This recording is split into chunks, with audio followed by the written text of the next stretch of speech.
प्रिय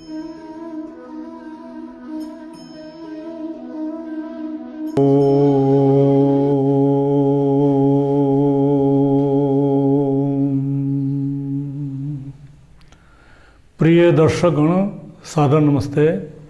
आज हम उपनिषद चालीसा के 21वें श्लोक पर विचार करेंगे। श्लोक है, भिद्यते हृदयग्रंथिश्छिद्यन्ते सर्वसंशया क्षीयन्ते चास्य कर्माणि तस्मिन् दृष्टे परावरे। दुनिया भर में धर्म के नाम पर जो संप्रदाय मत मतांतर चले हुए हैं, उन सब में कोई एक उन मतों को चलाने वाला, कोई गुरु, पैगंबर, ईश्वर पुत्र, ऐसा करके एक व्यक्ति पर आधारित है। जबकि जो भौतिक विज्ञान है वो किसी एक व्यक्ति पर आधारित नहीं है। फिजिक्स है, केमिस्ट्री है, बायोलॉजी है, मेडिकल साइंस है, इंजीनियरिंग है। वो एक वैज्ञानिक कोई बात बता के जाता है, अगला उससे अगली बताता है, अगला उससे अगली बता देता है। इस प्रकार का यदि विज्ञान, आत्मा का विज्ञान, परमात्मा का विज्ञान ढूंढना हो तो वेद में, उपनिषद में मिलेगा। और इन श्लोकों का अर्थ जानने से आपको पता चलेगा कि यदि इस दुनिया से धर्म का, संप्रदाय का झगड़ा समाप्त करना चाहते हैं तो हमें वेदों की ओर, उपनिषदों की ओर लौटना पड़ेगा। श्लोक का अर्थ इस प्रकार से है कि हमारे हृदय में गांठ बनी रहती है, और गांठ अपने अहंकार की बनी रहती है कि हम बड़े कुल में हमने जन्म लिया है, हम बहुत सुंदर हैं, हम बहुत विद्वान हैं, हम ऐसी धरती के रहने वाले हैं, हमारे पूर्वज ऐसे थे। ये सारी ग्रंथियां हमारे हृदय में बनी रहती हैं।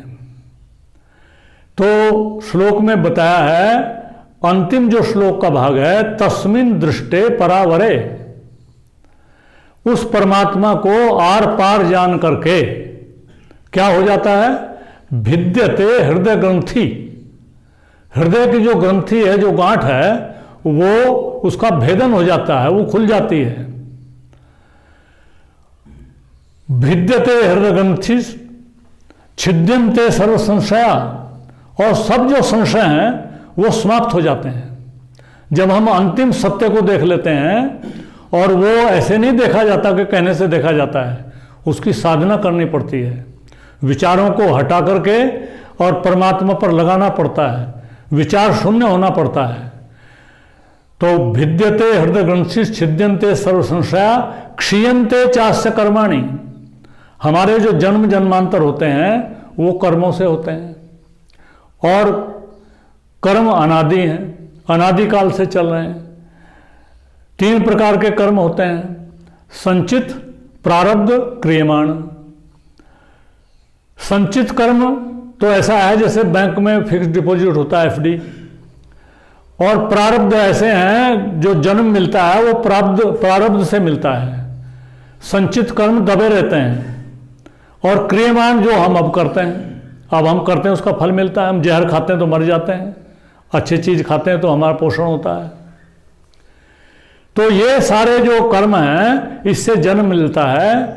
और गीता में बताया है, ज्ञान अग्नि दग्ध कर्माणम, ज्ञान की अग्नि से कर्म दग्ध हो जाते हैं, नष्ट हो जाते हैं।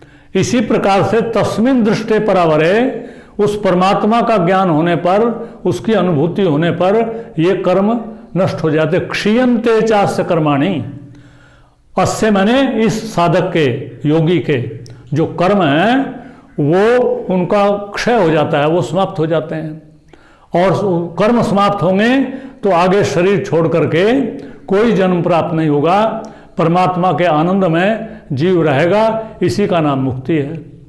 तो इस श्लोक में जीवन का जो चरम ध्येय है, मनुष्य जीवन का मुक्ति प्राप्त करना, उसके बारे में बताया है। भिद्यते हृदय ग्रंथिश छिद्यन्ते सर्व संशया क्षीयन्ते चास्य कर्माणि तस्मिन् दृष्टे परावरे।